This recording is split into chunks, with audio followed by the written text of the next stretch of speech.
하나님의 말씀 우리가 함께 보겠습니다. 하나님의 말씀은 로마서 12장 1절에서 2절 말씀입니다. 자, 다 찾으셨죠? 우리 같이 읽습니다. 두 절 같이 봅니다. 그러므로 형제들아, 내가 하나님의 모든 자비하심으로 너희를 권하노니 너희 몸을 하나님이 기뻐하시는 거룩한 산 제물로 드리라. 이는 너희가 드릴 영적 예배니라.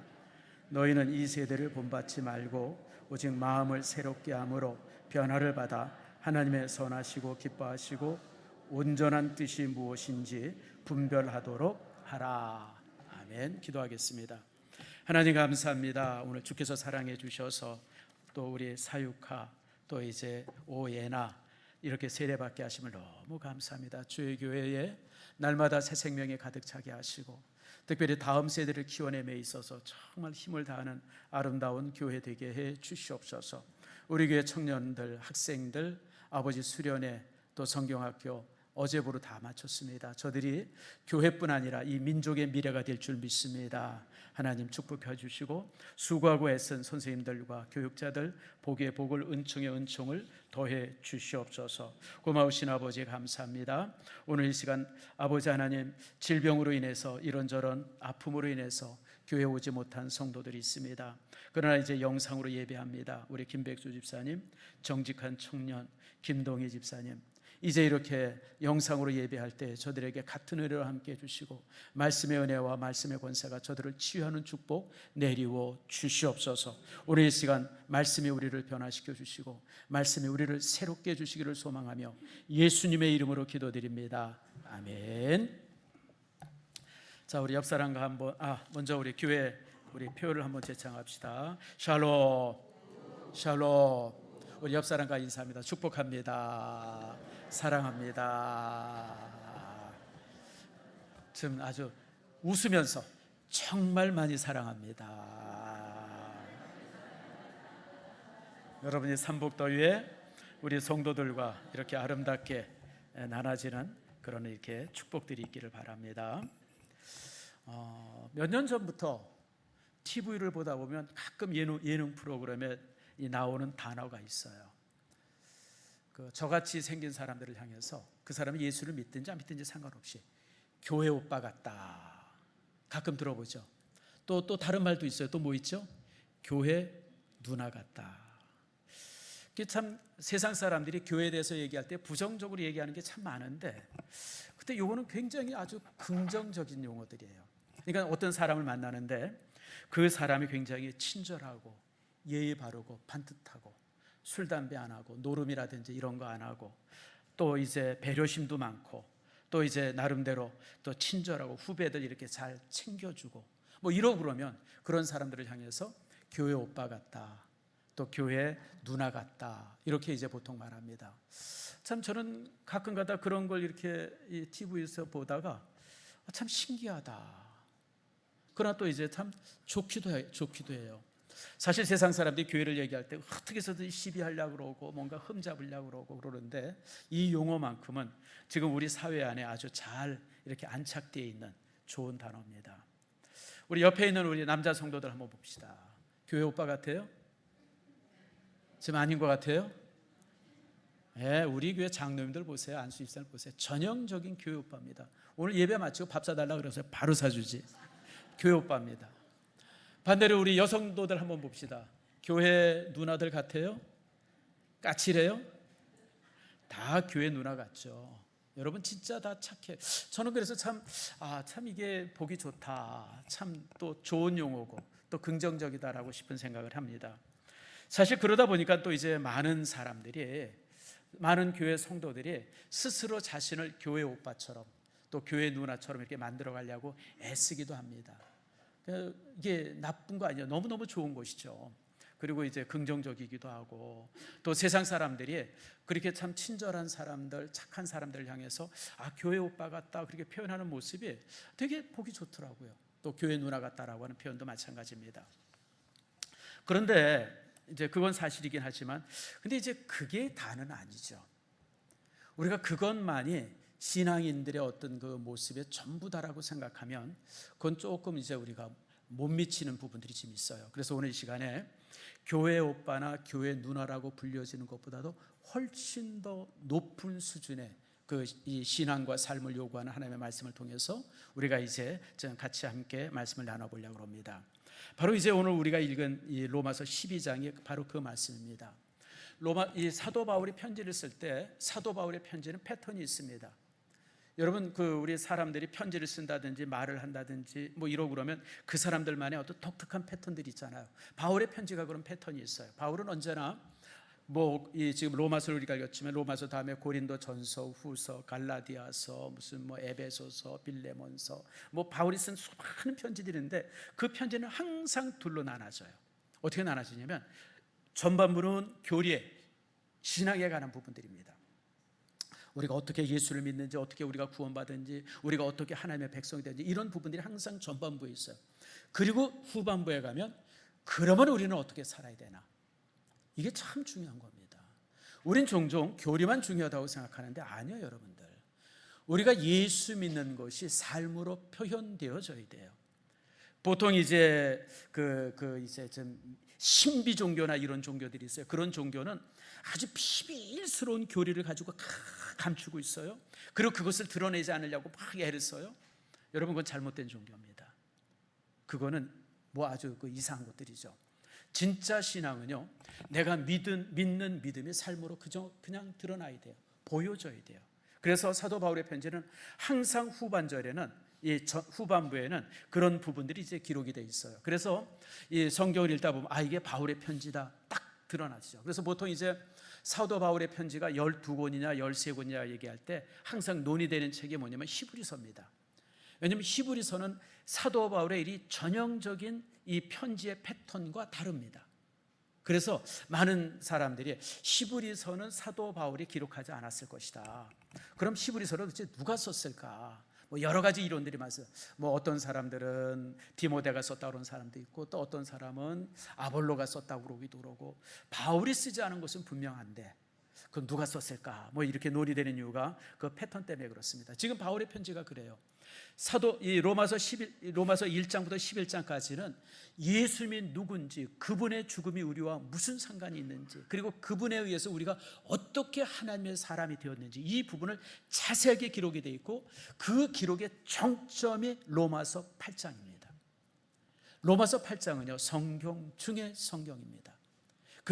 마틴 루터가 그런 얘기를 해요.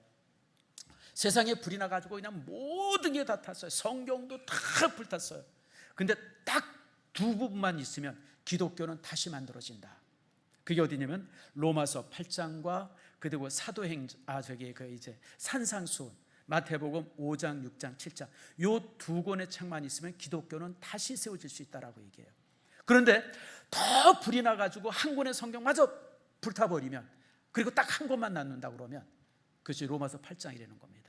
그래서 로마서 8장은요, 성경 중에 성경이고요. 그래서 마틴 루터 같은 사람은 로마서는 어떤 책이냐면 신부선에 끼어진 반지와 같은데 8장은 반지 위에 딱 달려있는 보석과 같다.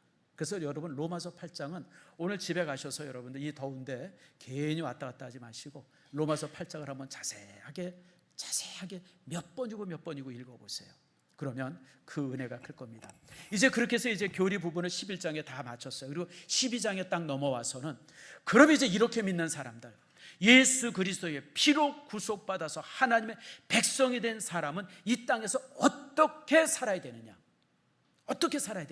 그 부분을 말씀하고 있는 것이 12장입니다. 그래서 우리 1절 말씀부터 우리가 한번 봅시다. 우리 1절을 먼저 읽습니다. 1절 같이 읽겠습니다. 시작. 그러므로 형제들아, 내가 하나님의 모든 자비하심으로 너희를 권하노니 너희 몸을 하나님이 기뻐하시는 거룩한 산 제물로 드리라. 이는 너희가 드릴 영적 예배니라. 자, 여기서 중요한 말씀을 해요. 이러므로, 다시 말하면 1장부터 11장까지 이 구원의 교리를 다 말씀하고 나서 이제 이러므로 이 사실을 받아들인 너희는 그럼 이 땅에서 어떻게 살아야 되느냐, 그 삶의 부분을 얘기하는데 그 중에서 중요한 것이 너희 몸을 하나님께서 기뻐하시는 거룩한 산 제물로 드려라. 이것이 너희가 드릴 영적 예배다라고 말씀하고 있습니다. 이 말씀이 좀 복잡하죠. 어렵습니다. 산 제물로 드리려는데 너희 몸을 하나하나 해석하죠. 너희 몸을 할 때 이 몸이라고 하는 것은 이 몸을 말하지 않아요.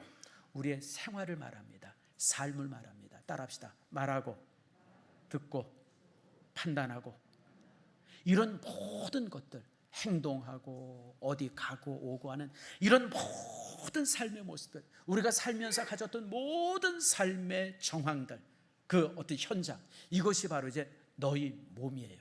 그러니까 우리 몸은 단순히 이 몸을 말하지 않아요. 이 몸을 말하는 것이 아니라 삶 전체를, 이 삶 전체가 하나님께서 기뻐하시는 거룩한 산 제사가 되라 그래요. 여러분, 이게 문제예요. 제사. 제가 성지순례를 한 20여 년 전에 갔었어요. 우리 이제 출애굽 여정이라서 성지순례는 보통 이제 두 가지 여정이 있습니다. 출애굽 여정, 그러면 그 출애굽 여정은 이 그 카이로부터 시작을 해요. 출애굽기 해서 거기서 이제 홍해를 건너가지고 시내산을 건너서 예루살렘에 와가지고 그 이제 이렇게 쭉 하는 그 출애굽 여정이 있어요. 또 하나의 여정은 그냥 이제 예수님의 사역을 밟는 여정이 있습니다. 예수님께서 설교했던 모든 지역들 이제 이렇게 쭉 돌아가서 보는 그런 여정들이 있어요. 얼마 전까지만 해도 이제 출애굽 여정을 안 했어요. 왜 안 했냐면, 여러분 기억나시죠? 한 10여 년 전에 어떤 테러리스트가 그 우리 성도들 그 이제 이렇게 그 출애굽 여정하고 있는 그 버스에 그냥 이 폭탄 테러하려고 올라탔어요. 그런 걸 목사님 한 분이 가로막아가지고 팡 터져가지고 목사님과 그 몇몇 사람들이 상하고, 그리고 이제 그랬던 거 아마 기억나실 겁니다.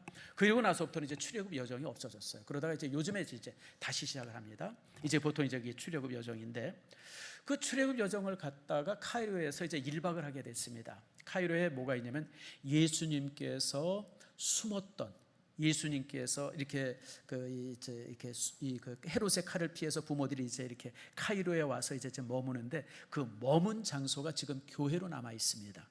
그래서 이제 그곳을 보고 또 이제 그러면서 이제 거기에 있었는데, 그때 이제 누가 그러더라고요. 목사님, 이 앞에 지금 이 무슬림들이 양을 잡았는데 한번 나와서 보세요 그러더라고요. 그날이 이제 어떤 날이냐면 하지, 무슬림들이 섬기는 절기 중에 하지라고 있습니다. 하지라고 하는 절기를 이제 지키는데 그 양을 잡았다는 거예요. 그래서 이제 그래? 한번 구경해야 되겠다 싶어가지고 바삐 나와서 봤어요.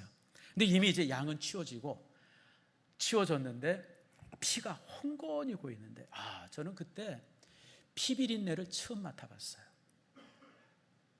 여러분, 피비린내 맡아봤어요? 진짜 맡아봤어요?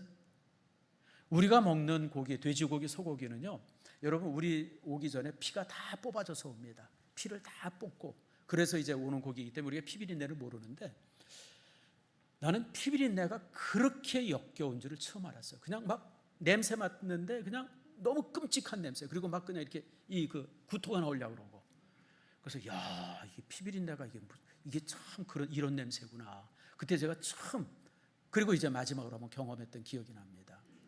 제가 왜 이 말씀을 드리냐면, 여러분, 구약시대 때 제사가 이랬어요.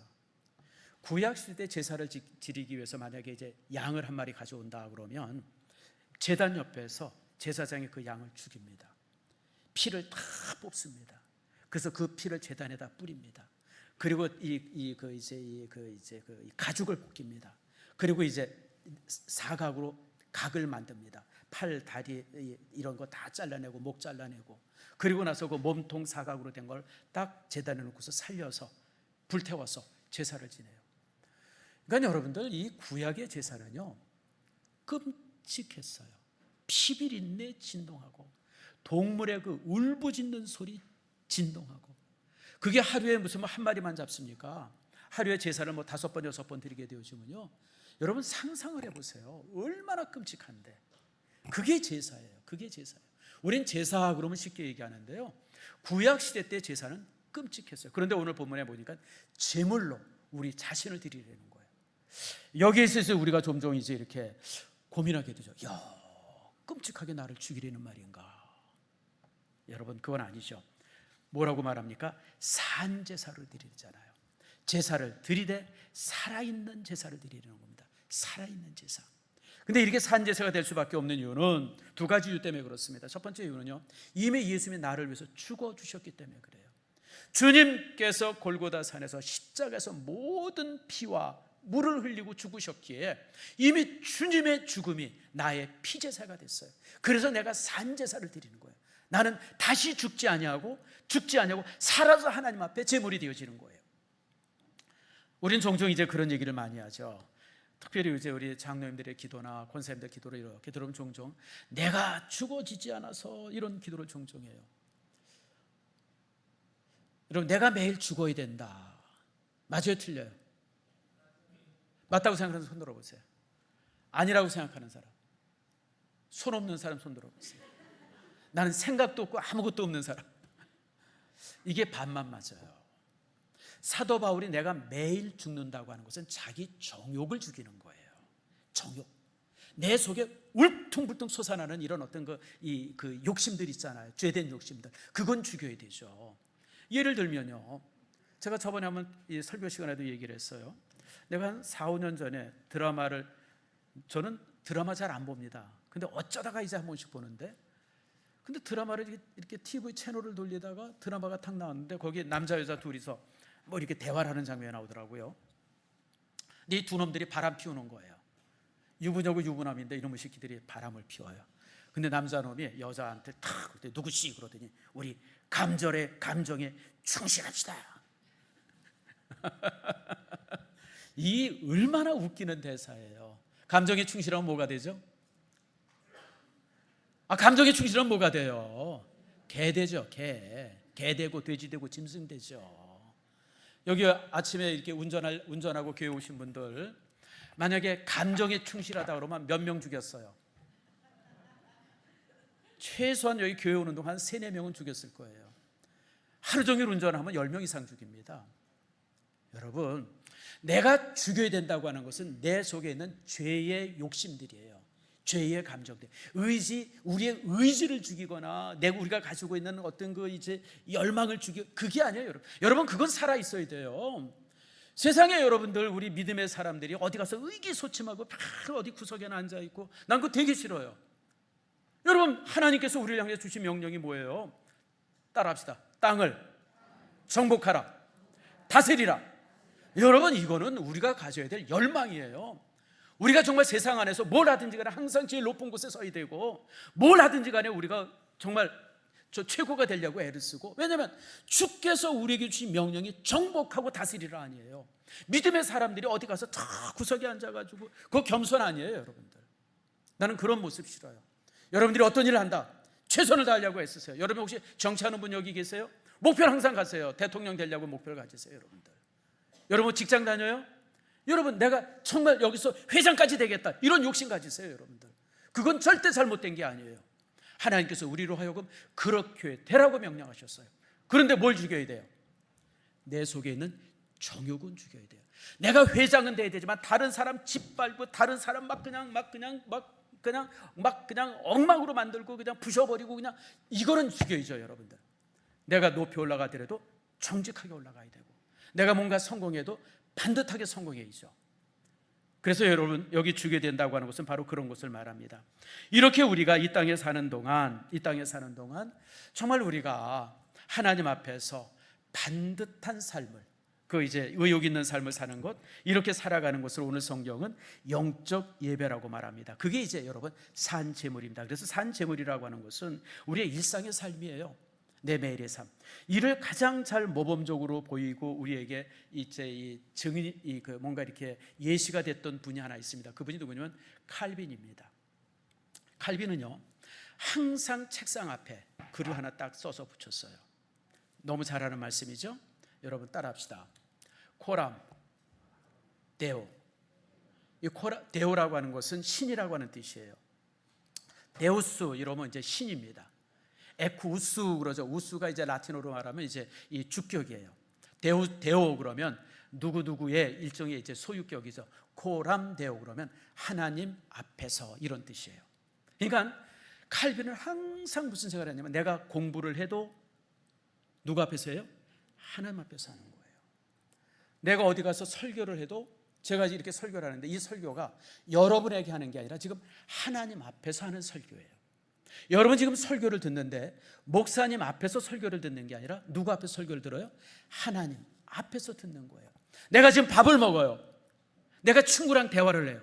내가 우리 유 집사님이랑 이제 뭔가 대화를 해요. 둘이 앉아가지고 소근소근 대화하는데 옆에 누가 계세요?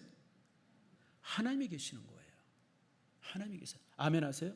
내가 이창호 집사랑 뭔가 대화를 해요. 뭐 이 얘기를 이렇게 하는데 옆에 지금 누가 계세요? 이게 코람 대우예요. 칼빈은 평생을 살면서 코람 대우가 삶의 기준이었었어요. 삶의 기준이었죠.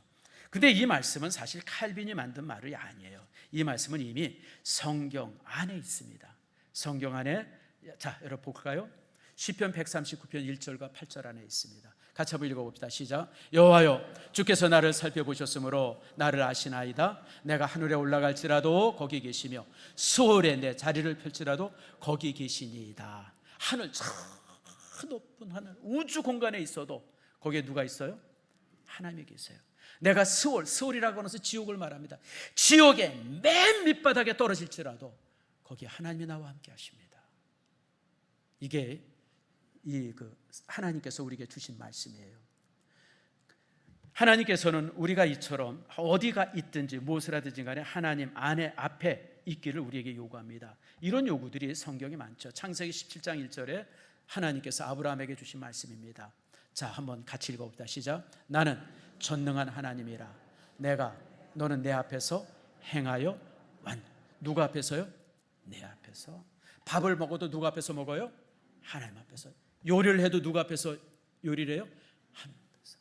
우리 주부들, 전업주부, 우리 집사님들, 권사님들 집에서 음식 만드는데 이거 내 남편 줄 거야, 내 자식 줄 거야, 이런 마음이 아니라 하나님이 내 요리를 보고 계신다고 생각을 하세요. 여러분, 음식을 만들거나 식당을 하거나 어디 장사해도 마찬가지예요.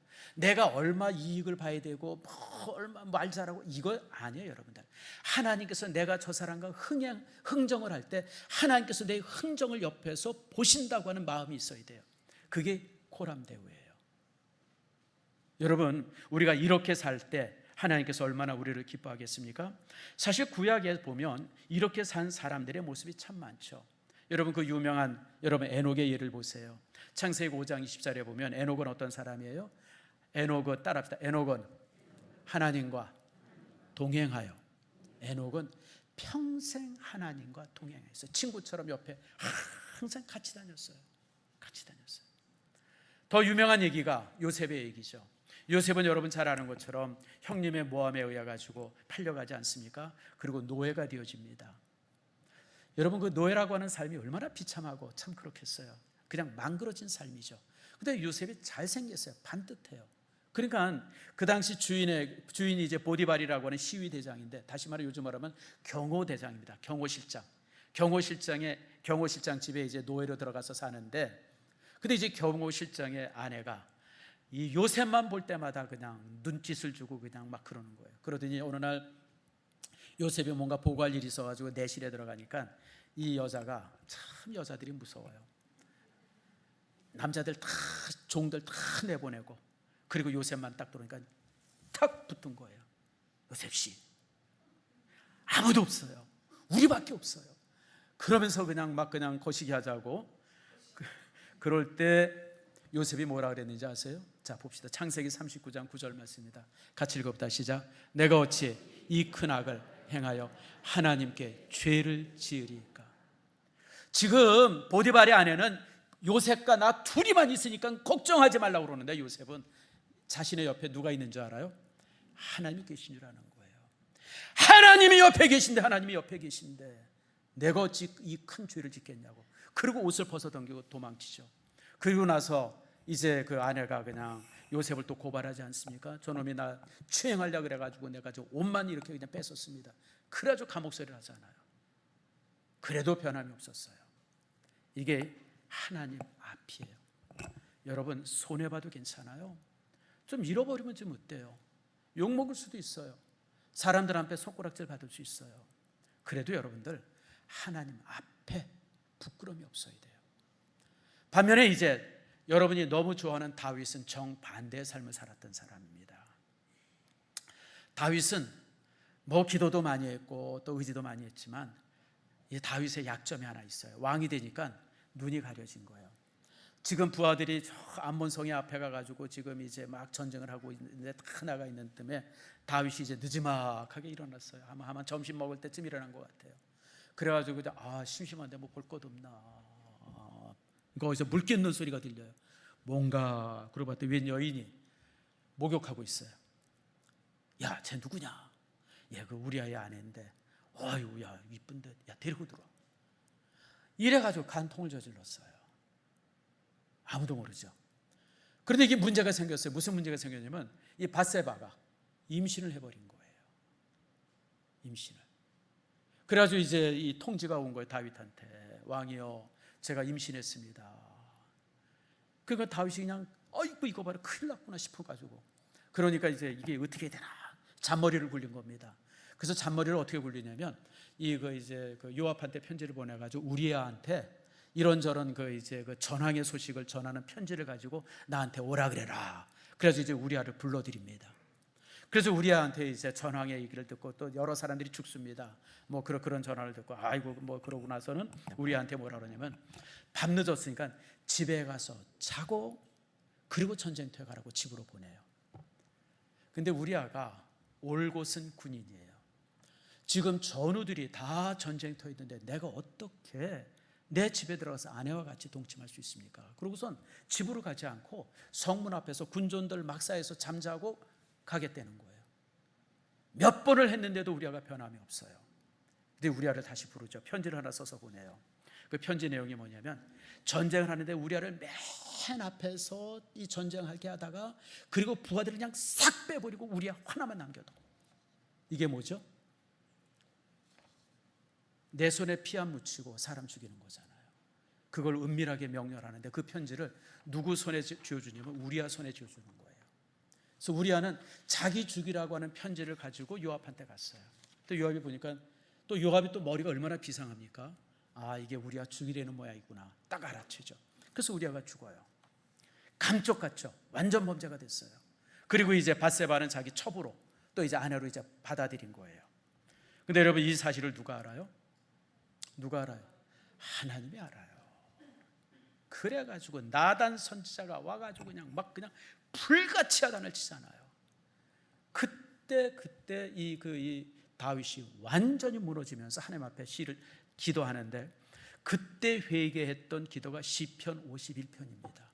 시편 51편 3절과 4절에 보면 다윗이 이렇게 기도합니다. 자, 한번 같이 읽다 시작. 물은 나는 내 죄가를 아오니 내 죄가 항상 내 앞에 있나이다. 내가 주께만 범죄하여 주의 목전에 악을 행하였사오니. 다윗은 아무도 모른다고 생각했어요. 밧세바 나 둘밖에 모른다고 생각했어요. 근데 누구 목전이라고요? 누구 목전? 하나님의 목전이에요. 하나님의 목전. 하나님의 눈앞에서 시퍼렇게 쳐다보고 있는 하나님의 눈앞에서 내가 범죄했습니다. 여러분 다윗이 이때 이걸 깨달아요. 내 삶의 모든 부분은 하나님이 보고 있어요. 그래서 여러분 아까 우리가 봤던 말씀, 이 말씀을 다윗이 하나님 앞에 기도한 겁니다. 다시 한번 읽읍시다. 시작. 여호와여, 주께서 나를 살펴보셨으므로 나를 아시나이다. 내가 하늘에 올라갈지라도 거기 계시며 스올에 내 자리를 펼지라도 거기 계시니이다.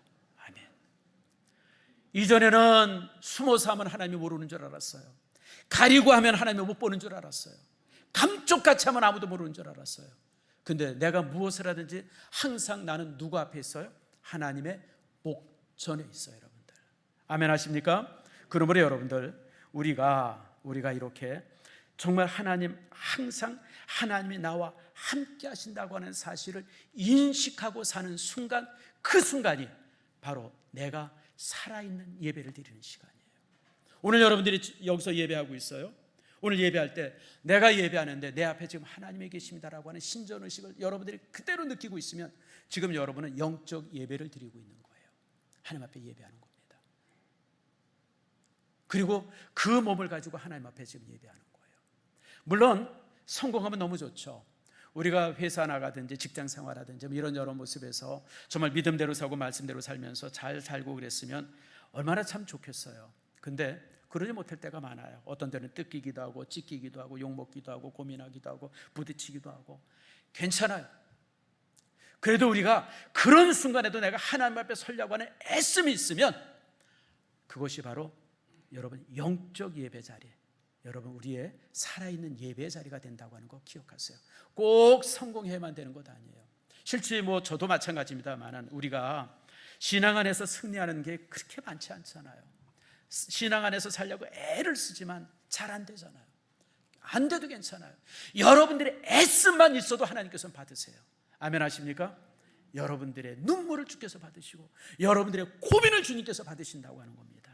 그러면 여러분들 오늘 하나님께서 이렇게 우리를 예배케 하신다고 하는 사실을 기억하시길 바랍니다. 그러면 좀 더 구체적으로 이제 말씀하고 있습니다. 그러면 우리가 살아있는 예배, 영적인 예배, 산 제물이 도대체 어떤 모습이 되어야 되느냐, 2절에 이렇게 말합니다.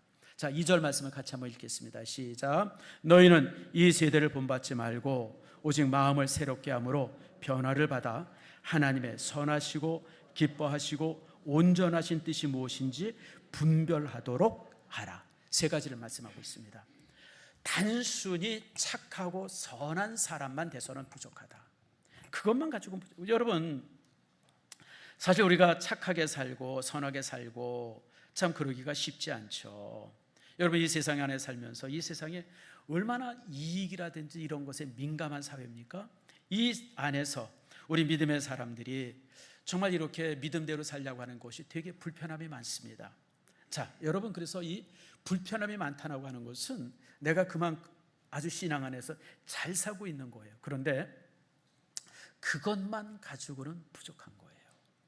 오늘 하나님께서는 그것보다 한 단계 위로 살라고 우리에게 요구하고 있습니다. 자, 예수님께서는 이 땅에서 어떻게 사셨냐면, 자, 한번 볼까요? 8장 32절입니다. 요한복음 같이 한번 읽겠습니다. 시작. 너희는 진리를 알게 될 것이며 진리가 너희를 자유롭게 할 것이다. 이게 무슨 뜻이냐면요, 주님께서는 이 땅에 살면서 여러분 착하게 사신 게 아니라 다르게 사셨어요. 잘 기억하세요. 주님께서는 다르게 사셨던 분이지, 세상 사람들이 이게 진리고 이게 옳습니다라고 쫙 하고 가는데 주님께서는 아니야, 그리고 다른 길로 가셨어요. 그게 주님의 삶입니다. 여러분, 우리 믿음의 사람들은요, 믿음의 사람은 다르게 사는 사람이에요. 사람들이 막 하고 하는데 그 길 그대로 따라가는 게 아니라 그 길에서 다르게 살려고 애쓰는 사람, 세상의 틀에 맞춰 살려고 애쓰는 것이 아니라 아무리 세상이 바뀌고 세상이 흔들거려도 그것에 동조하지 않고 살아가는 것, 그것이 바로 이제 믿음의 사람의 모습이라고 하는 겁니다. 그러는 방법이 뭐냐면 오늘 세 가지를 말씀하고 있습니다. 따라합시다. 세상을 본받지 말고, 제일 첫 번째 주시는 말씀이 세상을 본받지 말라는 겁니다. 여러분, 세상 사람들이 다 이 길로 가면요, 그냥 우리도 저절로 가게 돼 있어요. 그냥 안 가면 좀 이상하게 되어지니까. 이제 이걸 갖다가 심리학적으로 동조 현상이라고 합니다. 우리가 동조한다고 그러잖아요. 동조 현상이에요. 예를 들면 그렇습니다. 우리가 가끔 이제 우리나라 고사성어에도 그런 얘기가 있죠. 이렇게 이렇게 옛날 조고가 그랬다 그러죠. 조고가 누군지 아시죠? 진시황이 죽고 나서 조회를 이제 그 왕으로 삼고, 그리고 이제 조고가 이제 그 환관장이 되어져요. 근데 이제 조고가 조회가 조금 멍청했어요. 근데 이제 이 왕을 세우고 그 앞에 이제 뭐 이렇게 그 짐승을 지나가게 했다 그래요. 옆에 내시들이 많이 있는데 지나가는데 그 이제 그 당나귀를 지나가게 했대나 뭐 이게 지나가는데 이 그 이제 그 조고가 뭐라 그러냐면 저게 이제 소라고. 그랬더니 왕이 저게 왜 소야? 그래도 호야가 이제 왕이었었거든요. 호야가 저기 양이지, 저기 소 아니지 그랬더니 저기 그 소입니다. 그리고 또 지나가게 했어요. 그랬더니 이제 또 이제 그 왕부터 그 신하들이 그거 저기 그 뭐냐 호에도 그거 이제 뭐 이 당나귀입니다 그랬더니 소입니다. 뭐 이러죠. 몇 번 지나갔어요. 몇 번 그러고 모든 내시들이 다 소입니다 그러니까 왕도 저게 소인가 보다, 그 소라고 그랬다고 그러죠. 이게 유명한 고사예요. 여러분, 사람들은요, 많은 사람들이 쭉 하다 보면요 그냥 그 길이 정상인 줄 알아요. 근데 여러분들, 많은 사람이 가도 그 길이 정상이 아닌 게 지금 너무 많아요, 여러분들. 그럴 때 우리 믿음의 사람들 신앙 안에서 아니라고 말할 수 있어야 돼요. 한 3달 전에 OECD 청년들에게 설문조사한 게 있었어요. OECD면 세계 선진국 그 모임 아닙니까? 한 40개국 가까이 되어집니다. 38인가 9인가 아마 그런 걸로 아는데, 그때 이제 그 설문을 한 20개 문항을 쭉 했어요. 그 제목이 뭐냐면 가장 중요하고 소중하다고 여기는 것이 무엇이냐. 그래서 1, 2, 3, 4 이렇게 했어요. 근데 참 놀라운 사실이요, 여러분, 대부분의 나라가 1번이 뭐냐면 가정이었었어요. 거의 그 물어본 나라들의 거의 한 90% 가까이가 가정을 1번으로 다 잡았어요. 근데 대한민국은 아니었어요. 대한민국 청소년들은 1번이 뭔지 아세요? 그거 보신 분? 그 유튜브에도 나오고 광고에도 나오고 뉴스에도 나왔어요. 뭔지 아세요? 돈. 인생에서 가장 중요한 게 돈이라는 거예요. 나는 깜짝 놀랐어요. 우리 여기 청년 있어요? 청년. 저기 청년 하나. 돈이 중요해, 가정이 중요해? 여러분, 이유가 없죠. 당연히 가정이 중요하죠. 근데 수없이 많은 청년들, 대한민국 청년들은요, 가정보다 돈이 중요하다고. 그래서 세계의 이 통계낸 사람들이, 아니 어떻게 대한민국 청년들은 참 이상하다. 사람들이 참 부드럽고 가정적인 것 같고 되게 젠틀한 것 같은 민족인데 어떻게 가족보다 돈이 더 중요하다고 얘기했나? 이게 굉장한 이슈가 된 적이 있었어요. 올 초입니다. 자, 여러분, 지금 우리가 이런 사회를 살고 있어요. 여러분이 살고 있는 사회가요, 그 어떤 것보다 돈이 중요하다고 여기는 사람들이 이 사회의 대부분이라고 하는 거예요.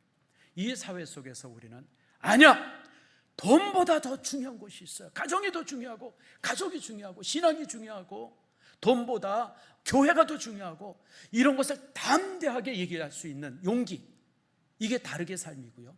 오늘 하나님께서 우리에게 이걸 말씀하고 있습니다. 여러분 여기서 세대를 본받지 말라고 하는 말은 세상 틀에 내 자신을 끼워 맞추지 말라는 거예요.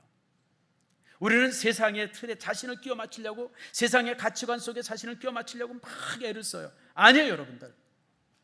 그런 세상의 흐름에 아니라고 말할 수 있어야 됩니다. 배는요, 배 알죠, 여러분들? 배는 물 위를 떠다녀요. 그러나 그 배가 물이 가득 차면 가라앉습니다. 우리가 세상 안에서 살지만 세상이 내 안에 가득 차면요, 나는 가라앉을 수밖에 없어요. 여러분들이 오늘 본문에 뭐라고 그럽니까? 이 세대를 어떻게 해요? 본받지 말고. TV에 아무리 광고를 해도, 뉴스 속에 아무리 얘기를 해도, 정치인들이 별소리를 다 해도 아니면 아니라고 얘기할 수 있는 용기가 우리 안에 있어야 됩니다. 두 번째로는 따라합시다. 마음을 새롭게 하고. 여러분, 새롭게 하라라고 말합니다. 새롭게 하라. 이 새롭게 한다는 말이 이게 조금 이렇게 좀 거시기해요. 이제 우리 이제 새롭게 한다 그러는데 이게 이제 그 영어로 이렇게 쓰여집니다. 한번 볼까요? 메타몰포시스라 그래요. 메타몰포시스는 뭐냐면 형질이 완전히 뒤바뀌어지는 거예요. 그게 이제 한문으로 쓰면 되는데 한글말로 하면 조금 거시기해요. 변태인데 이게 정확히 번역하면 변태입니다. 다른 말로 말하면 탈피라고 그러죠. 탈피. 여러분 탈피 아시죠? 탈피가 뭐예요? 뱀이 허물을 벗는다든지 나비가 이제 고치에서 이렇게 나와가지고 나비가 된다. 이게 완전히 그 탈피되어지고 이런 것 갖다가 이제 변태된다고 그러죠, 보통. 그런데 여러분, 이게 이제 모습인데 오늘 우리 예수 믿는 사람은 그렇게 된다고 하는 거예요. 매일매일 그냥 옷만 슬쩍 갈아입는 모습이 아니라 내 속부터 겉부터 완전히 뒤바뀌어져야 된다는 거예요. 이게 탈피예요. 이런 모습이 되어질 때 믿음의 사람의 모습이 되어진다고 하는 겁니다. 여러분, 에베소서 4장 22절에 뭐라 합니까? 따라합시다. 옛사람을 벗어버리고. 여러분, 옛사람을 과감하게 벗어야 돼요. 이 노숙인들의 특징이 뭡니까? 있는데 더 입는 거예요. 노숙인들 보게 되어지면 옷에 그 위에다 더 입어요. 더 입어. 그러니까 아무리 새 옷을 입어도 냄새나고, 아무리 새 옷을 입어도 그냥 그 지저분한 거예요. 새 옷을 받으면 어떻게 해야 돼요? 지금까지 입었던 옷을 벗어 던져버려야 돼요. 그래야 새 것이 되어지는 거예요. 근데 우리 믿음의 사람들이 옛사람을 벗는 게 아니라 옛사람 위에다가 새사람을 입으려고 애를 써요. 그러다 보니까 삶이 제대로 바뀌어지지 않는 겁니다. 여러분, 매 순간 말씀으로 살려고 애쓰세요. 우리가 이렇게 말씀으로 살려고 애쓰지 않으면 여러분, 세상이 나의 신이 됩니다. 말씀을 가까이 하지 않으면 세상의 소리가 하나님의 음성을 대신합니다. 매 상황마다 기도하세요. 기도하지 않으면요, 불안이 믿음을 대신하게 됩니다. 언제나 성령의 인도하심으로 살기를 힘쓰세요. 우리가 그렇게 성령의 인도하심을 바라지 아니하면요, 내 자아가 하나님이 될 때가 많습니다. 그래서 여러분, 오늘 성경은 항상 새로워져라, 한 번 새로워지는 걸 끝내는 것이라 날마다 새롭기를 위해서 기도해야 돼요. 어제 새로워졌다고 끝난 것이라 오늘 아침에도 또 새로워지기를 위해서 기도하고, 오늘 예배 드리고 나서 또 새로워지기를 위해서 기도하고, 날마다 새 사람이 될 것을 오늘 우리에게 요구합니다. 그러면서 마지막으로 한 말씀을 더 주고 계십니다. 한번 따라 합시다. 하나님의 선하시고 기뻐하시고 온전한 뜻이 무엇인지 분별하도록 해라. 무슨 뜻이에요? 우리의 삶에 필터를 가지고 있어요. 내가 뭘 하든지 간에 그 필터를 한번 이렇게 비춰봐야 돼요. 그 필터가 뭡니까? 이것이 하나님의 뜻에 맞는가를 살펴보려는 거예요. 하나님의 뜻에 맞는가. 내가 무엇을 판단한다, 뭘 결정한다, 내가 어디를 간다, 어떤 일을 시작한다 할 때마다 이게 하나님께서 기뻐하신 일일까 항상 살피라고 하는 거예요. 항상 살피라고 하는 거예요. 여러분, 우리는 과거에 이것이 내게 유익이 됐는가, 이익이 그 필터였었어요. 그런데 성경은 이익이 아니라 뭐라고요? 하나님의 기뻐하시는 것과 필터가 되려는 거예요. 그럴 때 우리의 삶은 착하고 선한 그러니까 교회 오빠나 교회 누나 정도에서 한 단계 높아지는, 그리고 진짜 하나님께서 원하시는 성도의 삶을 살아갈 수 있다라고 하는 겁니다. 말씀을 맺습니다. 우리가 매일같이 선택의 기로에 섭니다. 세상의 기준이 아니라 하나님의 기준을 붙들고 서야 합니다. 여러분, 노아가 방주를 지을 때 사람들이 얼마나 많이 비웃었겠어요. 그러나 정말 세상의 기준으로 바라볼 때 노아는 어리석었지만 홍수가 시작되자 세상의 지혜는 무너지고요, 하나님의 말씀을 붙든 사람 8명만 살아남지 않습니까? 시대가 아무리 변해도요, 하나님의 말씀은 변하지 않습니다. 시대가. 자, 성경 말씀 몇 가지 한번 보죠. 자, 같이 한번 읽어봅시다. 시작. 천지는 없어질정 내 말은 없어지지 아니하리라. 아멘 하세요? 천지가 없어져도 하나님의 말씀은 어때요? 없어지지 않아요. 자, 이사야서 말씀 시작. 푸른 마르고 꽃은 시드나 하나님의 말씀은 영원히 서리라. 세상의 지혜에, 중세시대 때 지혜, 근세의 시대, 그리고 현대 지혜, 막 올라갔다 내려갔다 철학도 수없이 많은 철학의 사조가 있지만 하나님의 말씀은 언제나 반듯하게 서 있어요. 또 히브리서 13장 8절에도요 같은 말씀입니다. 따라 한번 봅시다. 시작. 예수 그리스도는 어제나 오늘이나 영원토록 동일하시니라. 아멘 하십니까? 2000년 전에 예수님의 보혈이나 지금의 주님의 보혈이나 2000년 후에 예수님의 보혈은 여전히 동일해요. 제가 며칠 전에 어제인가 그제 이렇게 유튜브를 보는데 이렇게 잠깐 유튜브 광고란이 떴어요. 그 이재철 목사라고 여러분 알 거예요. 은퇴하신 분이고 근데 그분을 제가 별로 잘 안 좋아합니다. 하도 입 바른 소리만 하고 저만 잘나가지고. 여러분, 우리가 다 죄인이에요. 그리고 여러분, 우리 나이는 다른 사람에게 잘못했다고 말하는 나이가 아니에요. 지금 이 사회는 누가 만든 사회예요? 우리가 만든 사회잖아요. 50대, 60대가 만든. 그래서 우리는 이런 세상에 잘못되고 이런 거 보면 젊은 세대들한테 미안해해야 돼요. 우리가 잘못 살았어. 우리가 잘못했어. 그런데 이 60대, 70대 된 사람이 세상에 어떻고 막 이러고 그러면요, 난 그런 사람들 정말 싫어요. 지가 잘못해가지고 사회 이렇게 만들어 놓고선 뭐 누구한테 손가락질해요. 그래서 내가 그 사람 별로 안 좋아하는데, 근데 그분의 그 설교 제목이 뭐가냐면 아직도 오병이어가 물고기 2마리 떡 5개인 줄 아냐, 이게 설교 제목이에요. 난 그래서 그거 이렇게 제목을 이렇게 보고서 이 사람 미친 사람이네. 아니 2000년 전에 떡 5개 물고기 2마리가 지금은 벤또 5000개 소고기 500근 이렇게 돼야 돼요? 뭐 상징적으로 여러분 2000년 전에 주님께서 가지셨던 그 기적은요 지금도 우리에게 동일하게 오병이어의 기적이에요. 그리고 앞으로 2000년 3000년 지나도 그 말씀은 전혀 변치 않습니다. 아멘 하십니까? 그게 하나님의 말씀이에요. 꽃은 시들어요. 사람의 사상들은 시대마다 달라질 수 있어요. 여러분 저기 뭐 중세 시대 때 신학들이 있었고요. 또 근세 시대 때 계몽주의가 있었고요. 경험주의가 있었고요. 또 새로운 시대에 와가지고 무슨 뭐 실존주의가 있었고 도구주의가 있었고 별의별 설학사도들이 수없이 많이 있었지만 하나님의 말씀은 어느 시대나 시들지 않습니다. 아멘 하세요? 그러므로 여러분 우리는 내가 시대에 어떻게 맞춰서 살 것인가를 고민할 것이 아니라 아무리 세상이 바뀌고 세상이 흔들거려도 나는 신앙인으로서 든든히 서겠다고 하는 이 자세가 우리 속에 있어야 돼요. 왜냐하면 말씀은 변치 않기 때문에 그렇습니다. 오늘 성경은 우리에게 그것을 말씀합니다.